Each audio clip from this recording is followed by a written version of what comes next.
4.5 अरब साल लगा पृथ्वी को इंसान की रहने लायक बनाने के लिए, लेकिन सिर्फ 4 मिलियन साल के अंदर ही इंसान की तरक्की ने धरती को जीने का लायक नहीं छोड़ा। अगर हम वक्त के साथ साथ टाइम ट्रैवल करके पीछे चले जाते हैं तो हमें देखने को मिलेगा धरती पर पहला इंसान। अगर और भी पीछे मुड़कर देखते हैं तो हम डायनासोर की युग में पहुंच जाएंगे और फिर आइस एज में। लेकिन टाइम के साथ साथ अगर और भी पीछे मुड़ते हैं तो धरती को एक आग की गोले के रूप में देखने को मिलेगा और फाइनली प्लेनेट को एक इनक्रेडिबल स्टोन के रूप में देखने को मिलेगा। तो आज की इस वीडियो में यही एक्सप्लेन करने की कोशिश करूंगा कि कैसे एक इनक्रेडिबल स्टोन से पृथ्वी का जन्म होता है। नमस्कार दोस्तों, 4.5 अरब साल की पहले की टाइम को हिडन टाइम के रूप से आइडेंटिफाई किया जाता है, क्योंकि साइंस 4.5 अरब साल से टाइम को कैलकुलेट करना स्टार्ट किया। हिडन टाइम में आज जहां पर सोलर सिस्टम एग्जिस्ट करता है वहां पर सिर्फ गैस और डस्ट पार्टिकल का एक बादल छाया हुआ था। सोलर न्यूक्लियर डिस्क मॉडल के हिसाब से इस गैस और डस्ट पार्टिकल की बादल को नेब्यूला कहा जाता है। अरबों सालों की स्टार ब्लास्ट और ब्लैक होल की मैटर से नेब्यूला बनता है। जैसे जैसे नेबुला का मास बढ़ता गया, नेबुला एक स्फेरिकल शेप में बदलने लगा और उस टाइम नेबुला के पास एक बहुत ही बड़ा स्टार ब्लास्ट होकर सुपरनोवा में तब्दील हो जाता है और इस ब्लास्ट की वेव में इतना ज़्यादा एनर्जी निकलता है कि नेबुला को एक एंगुलर मोमेंटम दे देता है और इस ब्लास्ट में नेबुला का मैटर चारों ओर डिस्ट्रीब्यूट हो जाता है। ग्रेविटी की वजह से मैटर एक दूसरे के साथ जुड़ने लगा और फिर एंगुलर मोमेंटम की वजह से मैटर नेबुला की सेंटर की ओर खींचता गया। सेंटर में मैटर जमा होने की वजह से नेबुला का सर्कमफेरेंस धीरे धीरे सिकुड़ने लगा और इस वजह से नेबुला का रोटेशनल स्पीड इंक्रीज होने लगा और इस प्रोसेस में नेबुला की सेंटर में प्रेशर इंक्रीज होने लगा। और फिजिक्स लॉ पी भी इक्वल टू एनआरटी के अनुसार जैसे ही प्रेशर इंक्रीज होने लगता है उसके साथ साथ टेम्परेचर भी इंक्रीज होने लगता है और प्रेशर इंक्रीज होने के साथ साथ टेम्परेचर भी तेजी से इंक्रीज होने लगा और हाई प्रेशर और टेम्परेचर में मॉलिक्यूल एक दूसरे से टकराने लगा और हाइड्रोजन मॉलिक्यूल की फ्यूजन से हीलियम क्रिएट होने लगा और हाई प्रेशर और टेम्परेचर में हीलियम आग की तरह उबलने लगा और पूरी नेबुला एक आग का गोला बन गया और इसी तरीके से सूरज का जन्म होता है। सॉलिड ऑब्जेक्ट, गैस और डस्ट पार्टिकल सूरज की चारों ओर एक डिस्क की फॉर्म में घूमने लगा। सूरज की चारों ओर घूमने वाला गैस, सॉलिड पार्टिकल, ऑब्जेक्ट और डस्ट पार्टिकल एक दूसरे के साथ टकराने लगा और ग्रेविटी की मदद से एक दूसरे के साथ जुड़ने लगा। कई मिलियन सालों तक चलता रहा ये प्रोसेस। गैस पार्टिकल सूरज से बहुत ही दूरिया में एक दूसरे के साथ ग्रेविटी की मदद से जुड़ने लगा और ऐसे में जुपिटर, सैटर्न, यूरेनस, नेपच्यून और प्लूटो जैसा प्लेनेट का जन्म हुआ। आज से 4.5 अरब साल पहले सॉलिड और डस्ट पार्टिकल ग्रेविटी की मदद से एक दूसरे के साथ जोड़कर मर्क्यूरी, वेनस, अर्थ, मार्स और थिया जैसा प्लेनेट का जन्म दिया। उस टाइम सोलर सिस्टम में थिया नामक एक प्लेनेट एग्जिस्ट करता था जो कि मार्स से 4 गुना बड़ा था। उस टाइम पृथ्वी का रोटेशनल स्पीड बहुत ही ज़्यादा था और सनराइज होने के 3 घंटे के अंदर ही सनसेट हो जाता था। पृथ्वी का टेम्परेचर 2000 डिग्री फ़ारेनहाइट था। पृथ्वी के अंदर सिर्फ नाइट्रोजन और कार्बन डाइऑक्साइड गैस मौजूद था।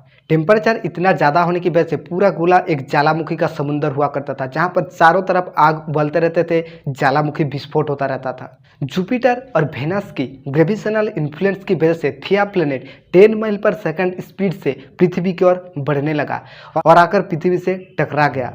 इस टकराव में पृथ्वी की हाई टेम्परेचर की वजह से थिया प्लेनेट की सॉलिड फॉर्म लिक्विड फॉर्म में बदल गया और इस टकराव में पृथ्वी और थिया का कुछ हिस्सा पृथ्वी की बाहर की ओर चला गया और वक्त के साथ साथ ग्रेविटी की मदद से एक दूसरे के साथ जोड़ता हुआ एक रिंग बॉल की फॉर्म में पृथ्वी की चारों ओर घूमने लगा और इसी तरीके से हमारा मून का जन्म हुआ। उस टाइम चांद पृथ्वी की बहुत ही करीब हुआ करता था। 3.9 अरब साल पहले पृथ्वी पर मीटियोरेट एस्टेरॉयड अटैक होने लगा और ये अटैक लगातार चलता रहा। उस मीटियोरेट एस्टेरॉयड के अंदर क्रिस्टल मौजूद था और उस क्रिस्टल के अंदर बहुत ही कम मात्रा में पानी मौजूद रहता था। 20 मिलियन साल तक मीटियोरेट एस्टेरॉयड अटैक चलने के बाद पृथ्वी की सरफेस पूरी तरफ से पानी में भर गया और एक आग का गोला पानी की गोले में बदल गया और इस ट्रांसफॉर्मेशन की वजह से हरिकेन की शुरुआत हो गया और हजारों साल तक आंधियाँ और बारिश होने लगा। पृथ्वी धीरे धीरे शांत होने लगा, पृथ्वी का रोटेशनल स्पीड कम हो गया और पृथ्वी का टेम्परेचर घट के 170 डिग्री फ़ारेनहाइट हो गया और धीरे धीरे चांद पृथ्वी से दूर चला गया। 700 मिलियन साल लगा पृथ्वी को एक आग की गोला से एक पानी की गोला में बदलने के लिए।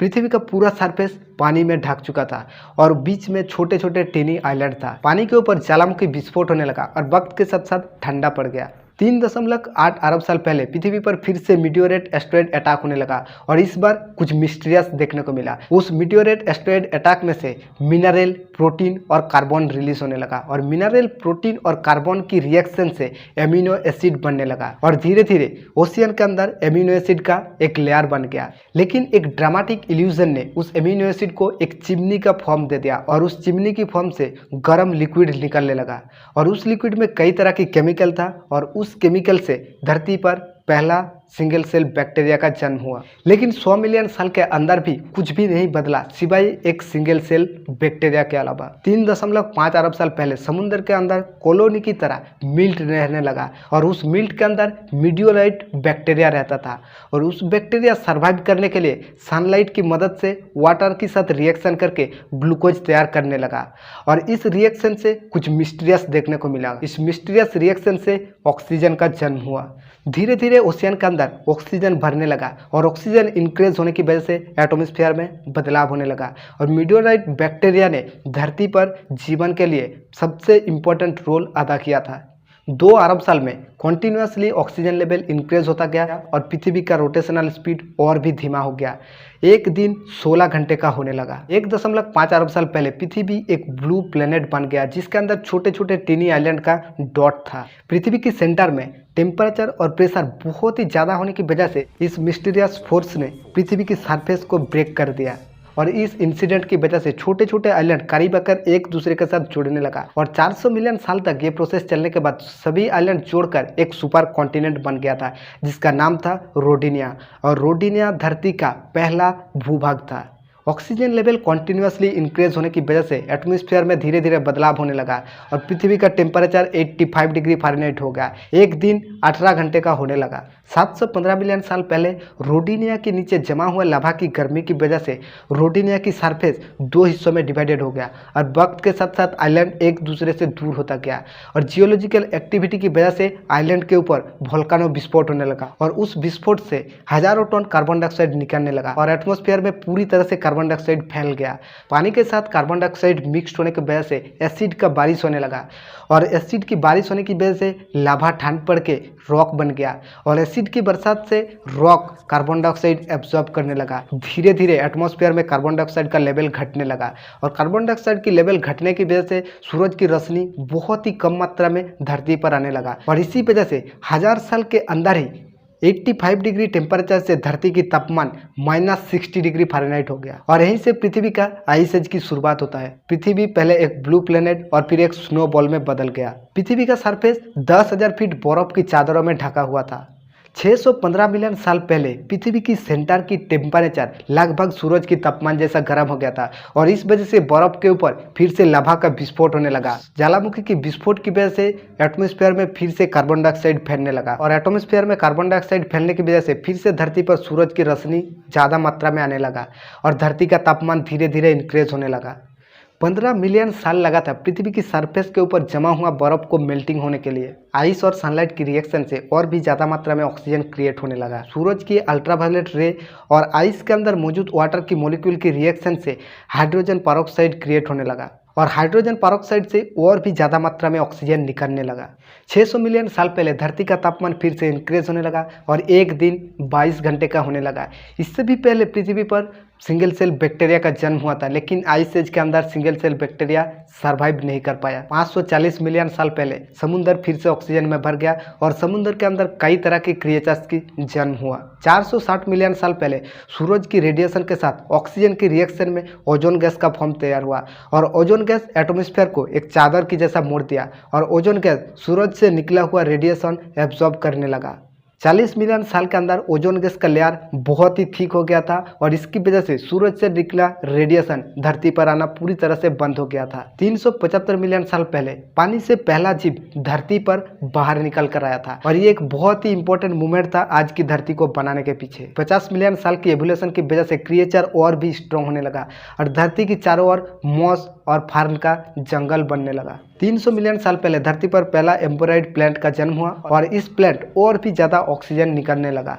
250 मिलियन साल पहले साइबेरिया प्लेट पर एक क्रिएचर्स की एवोल्यूशन ने एक स्मॉल रेप्टाइल को एक जायंट रेप्टाइल में बदल दिया था और एक दूसरे का शिकार करने लगा था। लेकिन धरती के नीचे जमा हुआ लावा फिर से विस्फोट होने लगा और टेम्परेचर ज़्यादा होने की वजह से इस टेम्परेचर में जायंट रेप्टाइल सर्वाइव नहीं कर पाया। लेकिन सुपर कॉन्टिनेंट की दूसरी ओर कुछ भी नहीं बदला था, रेप्टाइल पहले की तरह ही रहने लगा था। फिर एसिड रेन होने लगा और पूरी एटमॉस्फेयर सल्फर डाइऑक्साइड में भर गया था और सल्फर डाइऑक्साइड की वजह से पानी का रंग भी पिंक होने लगा था और इस सल्फर डाइऑक्साइड की वजह से ओशियन के अंदर रहने वाला जीव भी सर्वाइव नहीं कर पाया। मीथेन जैसा जहरीली गैस निकलने की वजह से पृथ्वी का टेम्परेचर 110 डिग्री फ़ारेनहाइट हो गया और 215 मिलियन साल पहले पृथ्वी फिर से प्राणहीन हो गया। 200 मिलियन साल पहले पृथ्वी की एक और सुपर कॉन्टिनेंट पेंजिया के अंदर एसिड रेन होना बंद हो गया और पृथ्वी का टेम्परेचर फिर से स्टेबल होने लगा और फिर से पृथ्वी पर जीवों का जन्म होने लगा और इस बार 15 फीट लंबा डायनासोर का जन्म हुआ। लेकिन लावा की गर्मी की वजह से 190 मिलियन साल पहले पेंजिया कई टुकड़ों में बांट गया और वक्त के साथ साथ आइलैंड एक दूसरे से दूर होता गया। 180 मिलियन साल पहले north American plate European plate और एशियन प्लेट से दूर होता गया और वक्त के साथ साथ 35 मिलियन साल की इस यात्रा ने एक बड़ा ओशियन का जन्म दिया जिसका नाम है अटलांटिक ओशियन। 66 मिलियन साल पहले 40,000 किलोमीटर पर आवर स्पीड में एक एस्टेरॉयड धरती की ओर आने लगा और गल्फ ऑफ मेक्सिको पर आके टकराया। इतनी तेजी से टकराव होने की वजह से 100 टेराटन काइनेटिक एनर्जी रिलीज हुआ। हिरोशिमा की परमाणु विस्फोट से 4.5 बिलियन टाइम ज़्यादा एनर्जी प्रोड्यूस हुआ था इस टकराव की वजह से। इस टकराव की वजह से 1000 किलोमीटर पर स्पीड से आंधियाँ और तूफान चलने लगा।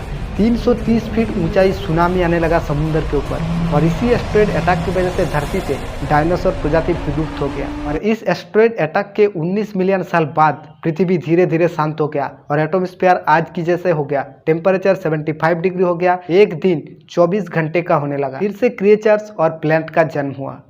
आज से तकरीबन 4 मिलियन साल पहले अफ्रीका की जंगल में एक क्रिएचर्स की रेवोल्यूशन ने एक बानर प्रजाति का जन्म दिया जो कि 2 पैरों पर चलने लगा था। लेकिन एटमॉस्फेयर में बदलाव की वजह से हरा भरा जंगल देखते देखते सूखे बंजर जमीन में बदल गया। 2 फीट लंबा बानर की प्रजाति सर्वाइव के लिए खाने की खोज में दूसरे ओर निकल गया और इस प्रजाति का नाम था होमोसेपियंस। 70,000 साल पहले समुद्र का लेवल घटने लगा और साइबेरिया और अफ्रीका का बीच सिर्फ 8 माइल का गैप रह गया था। होमोसेपियंस का एक ग्रुप समुद्र पार करके साइबेरिया की ओर चले आए थे। होमोसेपियंस की रेवोल्यूशन से ही मानव जाति का जन्म हुआ था। अरबों साल की इंसिडेंट की वजह से पृथ्वी पर 4 मेन लेयर बन गया, inner core, outer core, mentally और क्रस्टल।